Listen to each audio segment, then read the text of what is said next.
अगर आप भी श्री कृष्ण भगवान को मानते हो तो हमारे चैनल को सब्सक्राइब जरूर करें और शेयर भी जरूर करें। मन को शांत और स्थिर करने के लिए भगवान कृष्ण ने बताए हैं 2 उपाय। किसी भी चीज को समझने के लिए सबसे पहले मन को शांत रखना चाहिए और फिर काम पर ध्यान देना चाहिए, क्योंकि हम मन से ही प्रश्न खोज लेते हैं और मन में ही जवाब देकर बैठ जाते हैं। भगवान कृष्ण ने मन को शांत रखने के लिए 2 चीजें बताए हैं। भगवद गीता में भगवान श्री कृष्ण कहते हैं, मन का बेचैन होना उसका स्वभाव है। हमारे मन को लगता है कि अगर वह अलग अलग बातों के बारे में सोचता रहेगा तो हमें आने वाली हर मुश्किल और मुसीबत से बचा लेगा। पर ऐसा होता नहीं है। हम अपने जीवन का काफी अधिक समय सोच विचार करके परेशान होने में निकाल देते हैं। भगवान श्री कृष्ण कहते हैं कि मन का यह स्वभाव बदलना मुश्किल जरूर है, असंभव नहीं।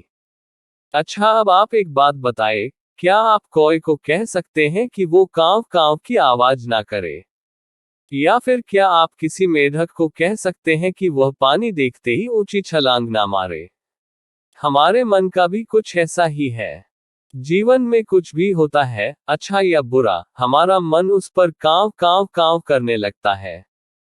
कांव कांव से मेरा मतलब है चिंता करना, व्याकुल होना।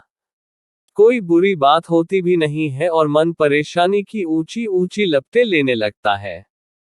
कभी कभी तो मुझे ऐसा लगता है कि हम में से कई लोग सिर्फ परेशान होने के लिए जीते हैं। सारी परेशानी, पीड़ा, दुविधा अक्सर हमारी मन की बनाई हुई कहानियां होती है।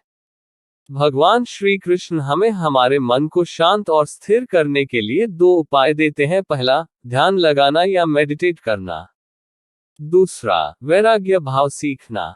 अब ध्यान या मेडिटेशन शब्द सुनते ही आप में से कई लोग कहेंगे कि आप आंख बंद कर सांसें अंदर बाहर नहीं ले सकते। यहां हम सब गलती कर बैठते हैं। मेडिटेशन या ध्यान का मतलब सिर्फ आंख बंद कर बैठना नहीं होता। मेडिटेशन का मतलब होता है अपना पूरा ध्यान किसी चीज पर लगाना और उसे हटने नहीं देना। अगर आप रोटी बना रहे हैं तो सिर्फ उस बात पर ध्यान दीजिए। अगर आप पिक्चर देख रहे हैं तो अपना पूरा ध्यान पिक्चर पर लगाएं। यह मत सोचिए कि पिक्चर देखकर आप अपना कितना वक्त बर्बाद कर रहे हैं। जब आप जीवन के हर छोटे बड़े काम को पूरे ध्यान से करते हैं तो आपका जीवन ही एक मेडिटेशन बन जाता है। ऐसे जीवन में शांति, स्थिरता, साहस और सफलता का होना अनिवार्य है। वैराग्य भाव दूसरा उपाय। वैराग्य का अर्थ यह नहीं कि आप सब कुछ छोड़कर जंगल में जाकर बैठ जाएं। वैराग्य का सच्चा अर्थ है कि आप जो काम कर रहे हैं उसका क्या नतीजा या रिजल्ट निकलेगा उसकी चिंता ना करें। जैसे अगर आपने कोई इंटरव्यू दिया, आप यह कर सकते हैं कि पूरे मन से तैयारी करें और अपना बेस्ट देकर आ जाएं। वह नौकरी मिलना या ना मिलना आपके हाथ में नहीं है। इस नतीजे के पीछे अलग अलग चीजें हैं जो आपके बिल्कुल कंट्रोल में नहीं। तो जिस चीज के बारे में आप कुछ कर नहीं सकते, उसके बारे में चिंता भी ना करें। यही वैराग्य का सच्चा मतलब होता है। और यही है भगवान श्री कृष्ण का दूसरा उपाय, मन को चिंता की लपटों से बचाने का।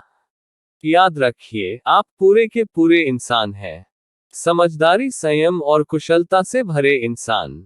आपका मन जब भी कोई की तरह अलग अलग बातों पर आपको परेशान करने लगे, तब अपने मन को भी प्यार से समझाए और शांत कर लीजिए। बस अपने ऊपर विश्वास रखिए कि आप कभी अपना बुरा नहीं होने देंगे।